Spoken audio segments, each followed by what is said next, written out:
glicose e a consequente resistência à insulina.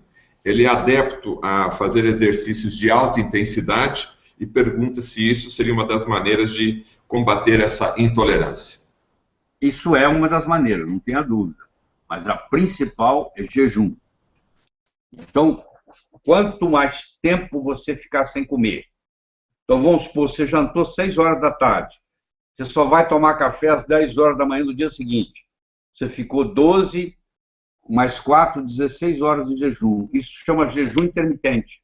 Isso é a melhor coisa que você pode fazer para a sua saúde. É você passar muito tempo sem comer. Eu sei que você conhece uma história aí que manda comer de 3 em 3 horas. Isso é balela. Isso é mentira. Os estudos mais recentes estão mostrando exatamente o contrário. Que quanto mais tempo você passar sem comer, que é o chamado jejum intermitente, a sua insulina baixa, a sua glicemia baixa e você começa a queimar gordura. Você tem muito mais gordura armazenada no corpo do que glicogênio. Nós armazenamos a glicose no nosso corpo na forma de glicogênio.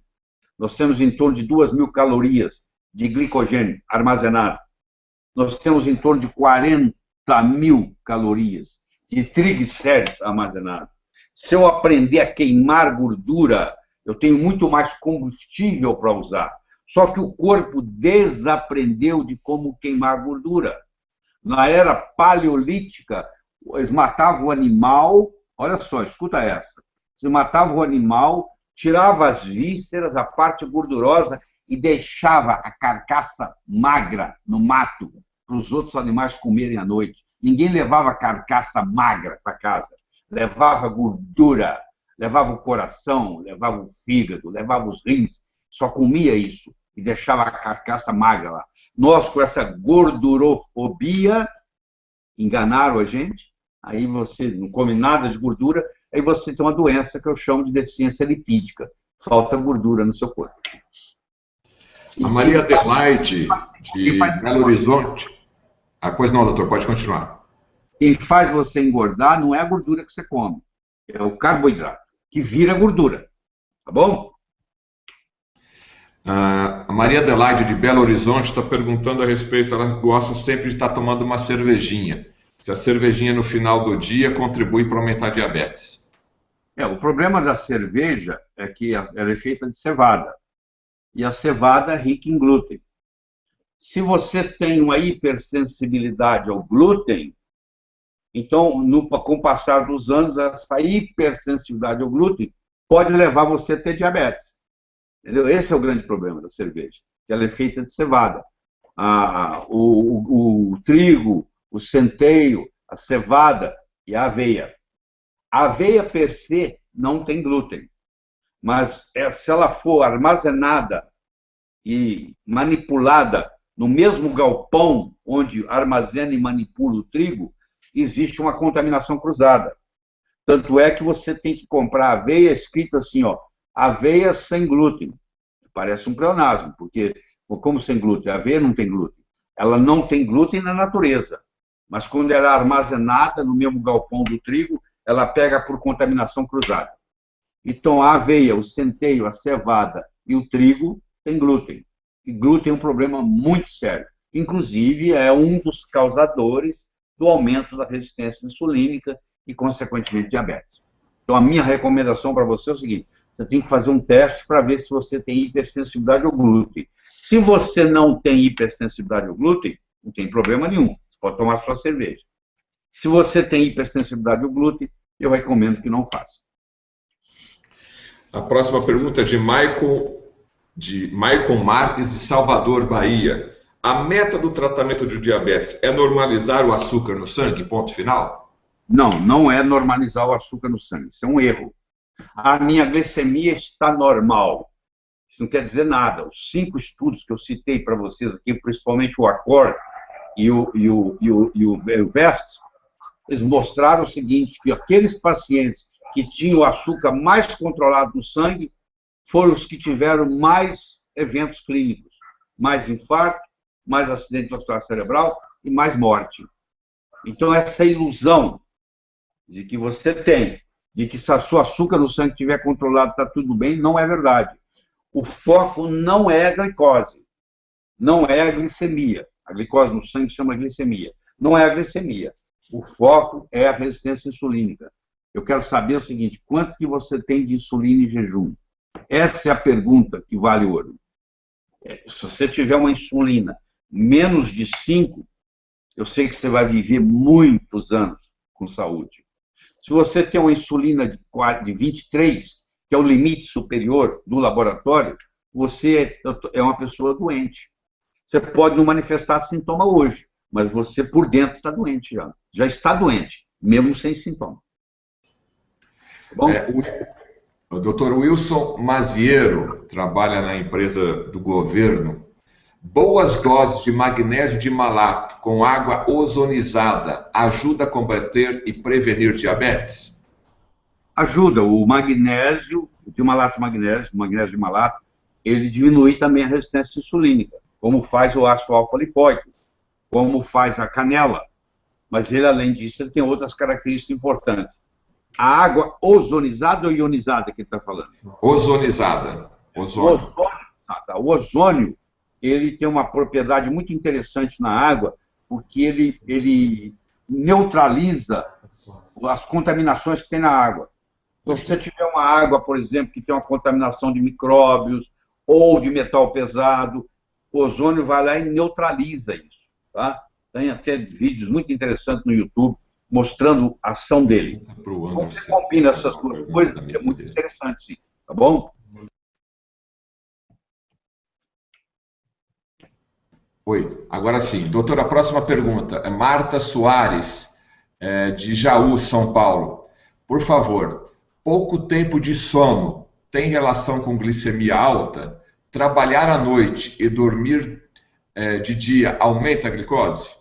Tá, aumenta sim. Então, deixa eu te falar. Primeiro, privação de sono é uma das causas de diabetes. Então, se você dorme menos de 7 horas por noite, a longo prazo você paga um preço por isso.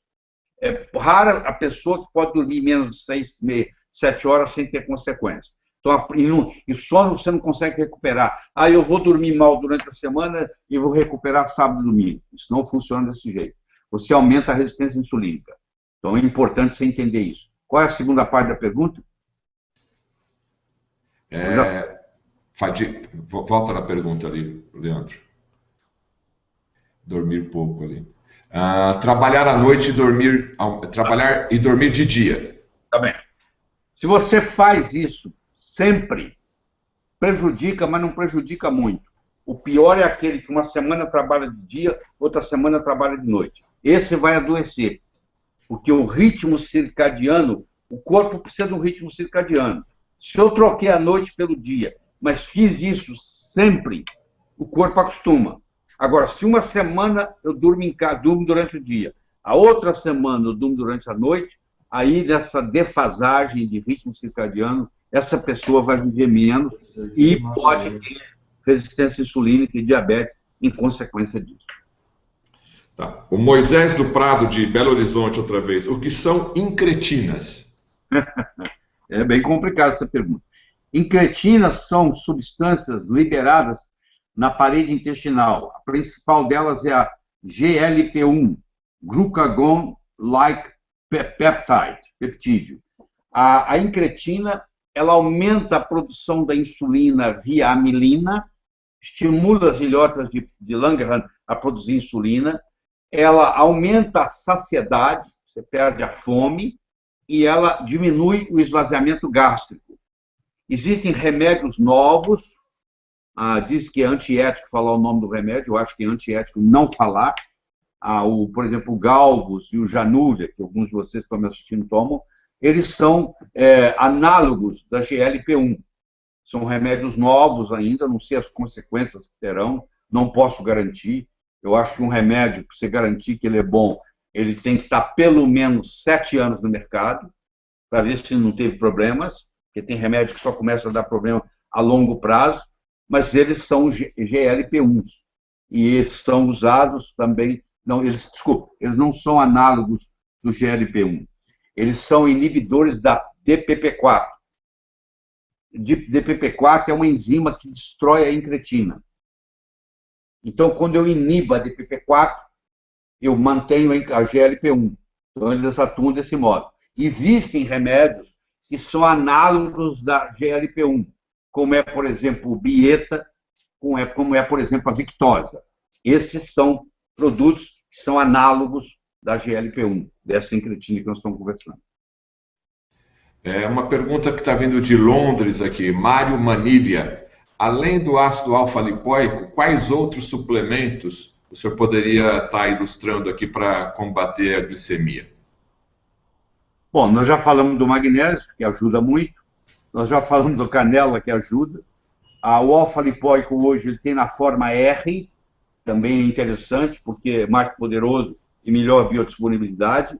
Você tem a benfotiamina e a vitamina B1 na forma lipossolúvel, que o alfa-lipoico, a benfotiamina, a B12, ajuda no tratamento das neuropatias.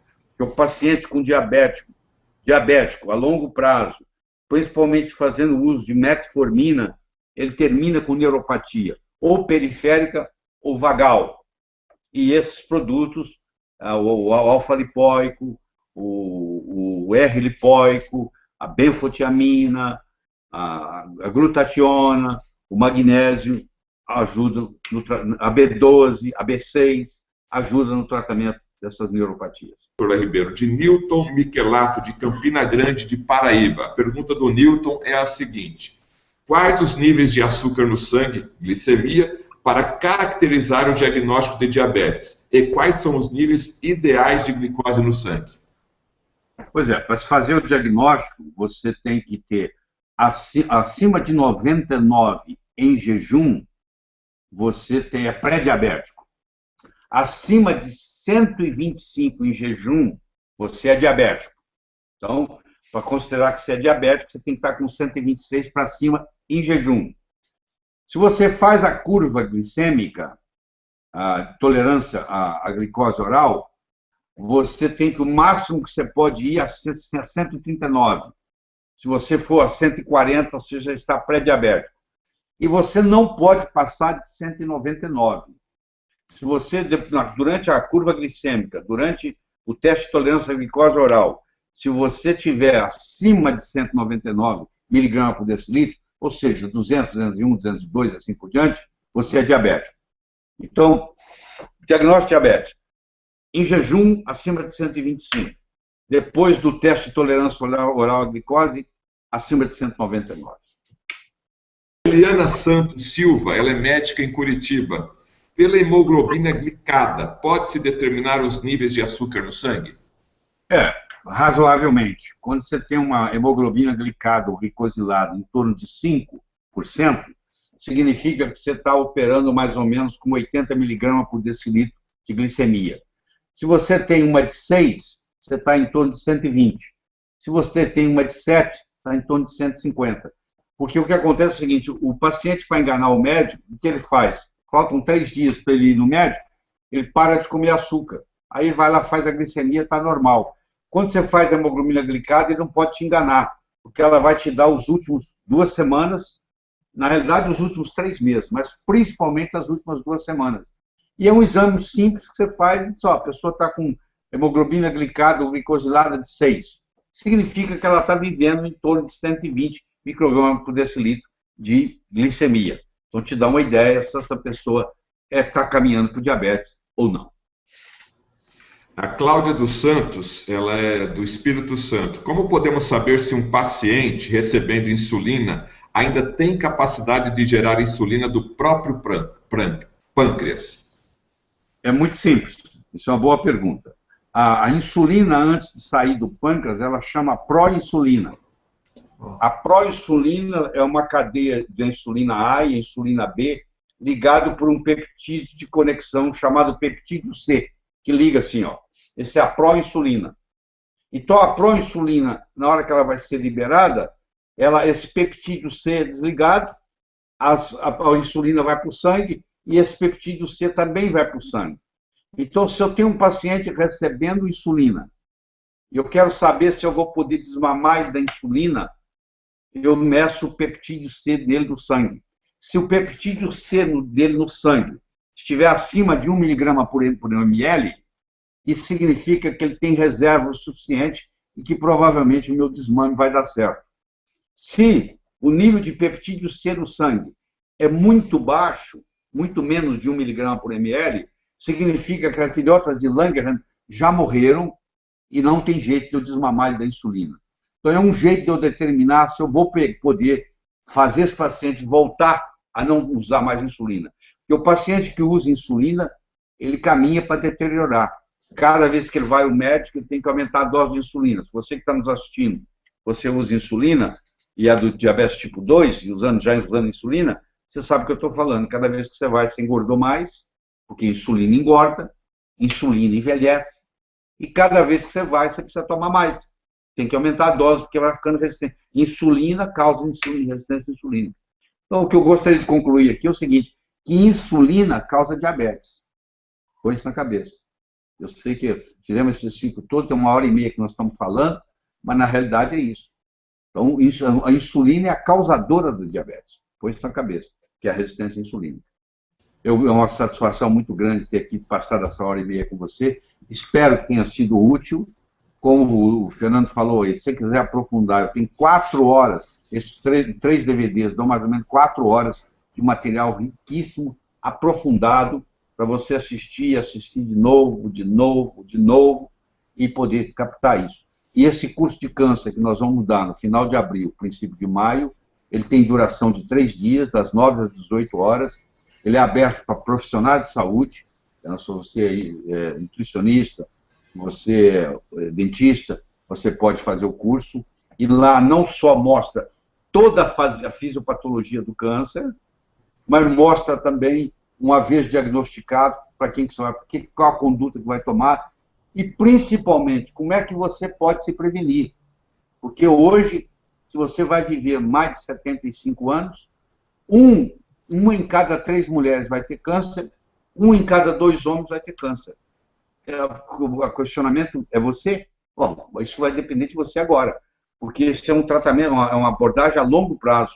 Você tem que aprender a se prevenir disso, porque eu posso garantir para você que eu não vou ter câncer, porque eu tomo todos os cuidados necessários. Se eu ouvir falar que o Laí está com câncer, é mentira, tá bom? Pode falar que é mentira, porque não tem jeito.